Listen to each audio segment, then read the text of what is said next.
ప్రతి ఉద్యోగికి పదవీ విరమణ తప్పనిసరి అని ప్రభుత్వ విప్ ఆది శ్రీనివాస్ అన్నారు. వేములవాడ అర్బన్ మండలం అగ్రహారం ఆంజనేయ స్వామి ఈవో నాగరపు శ్రీనివాస్ పదవీ విరమణ సన్మాన కార్యక్రమంలో ప్రభుత్వ విప్ ఆది శ్రీనివాస్ పాల్గొన్నారు.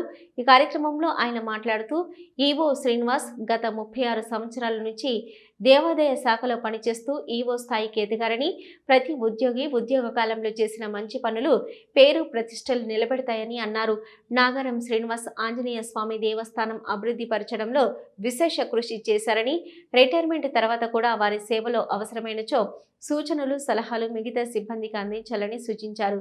పదవీ విరమణ చేస్తున్న నాగారపు శ్రీనివాస్ను ఘనంగా సన్మానించారు.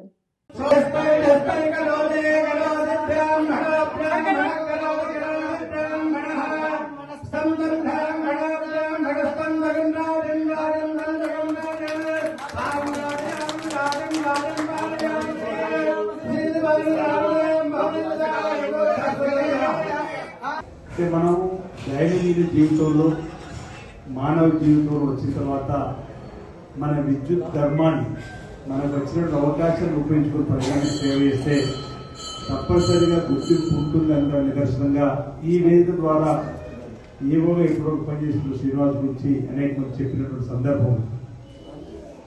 దేవాదాయ శాఖలో వచ్చేటువంటి భక్తులకు సౌకర్యాలు కల్పించడం, భక్తులకు ఎలాంటి ఇబ్బందులు తలెత్తకుండా చూడడం,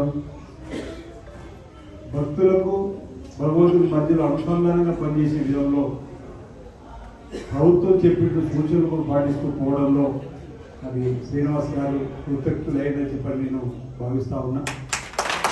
ఈ సందర్భంగా ఆయన ప్రత్యేకంగా ప్రభుత్వ పక్షానికి కూడా అభినందనలు అందజేస్తూ సుదీర్ఘ కాలంగా 36 సంవత్సరాలు దేవాదాయ శాఖలో పనిచేయడం, అభివృద్ధిలో దేవాదాయ శాఖకు సంబంధించినటువంటి దేవాలయాల అభివృద్ధిలో ఆయా దేవులకు వచ్చిన భక్తులకు సేవలు అందించడంలో కృతజ్ఞులై ఈరోజు పదవి విరమణ పొందడం మన పుట్టినరోజే, అంటే పుట్టిన ప్రతి మనిషికి గిట్టగా మానదనేటువంటి సామెతలో ఏదైతే ఉందో ప్రభుత్వ ఉద్యోగులు చేరు రోజులు పదవి విరమణ తప్పదనేటువంటిది పదవి విరమణ ఏదో ఒక రోజు ఉంటుంది. 36 సంవత్సరాలు కొందరికి 34 సంవత్సరాలు, వయసును బట్టి 30 సంవత్సరాలు.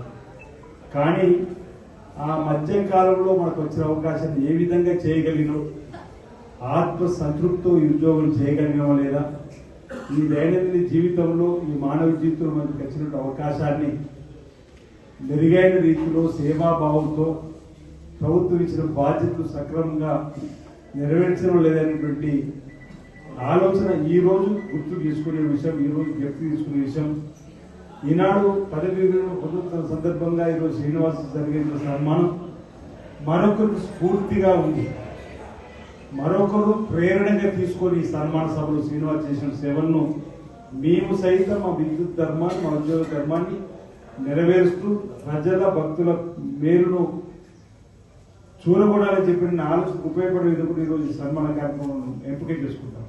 నేను కూడా అనేక సందర్భాల్లో నేను 95లో జిల్లా పరిషత్ మెంబర్గా ఎంపికాను, 95లో జడ్పీ సభ్యుడికి ఎంపికైన తర్వాత అనేక మంది ఉపాధ్యాయులు చేసినటువంటి సేవలకు సంబంధించి వారి బంధువర్గం కావచ్చు, స్నేహితువర్గం కావచ్చు, ఉద్యోగం కావచ్చు, ఇతరులకు ఎవరైనా చెప్పినటువంటివి వారు ఉన్నటువంటి సన్మాన మార్గాలను వారి ఉద్యోగ ధర్మంలో తీసుకొని ముందుకు పోయడానికి కోసం ఉంటుంది. కాబట్టి అలాంటి వేదికలకు మాలాంటి వాళ్ళం హాజరవుతే దానికి గుర్తింపు ఉంటుందని చెప్పని సందర్భం సమయం చెక్కితే తప్పనిసరిగా ఎవరు పదవి విరమణ పొందినా ఆ ప్రోగ్రాంలో పాల్గొనేటువంటి ప్రయత్నం చేస్తారు.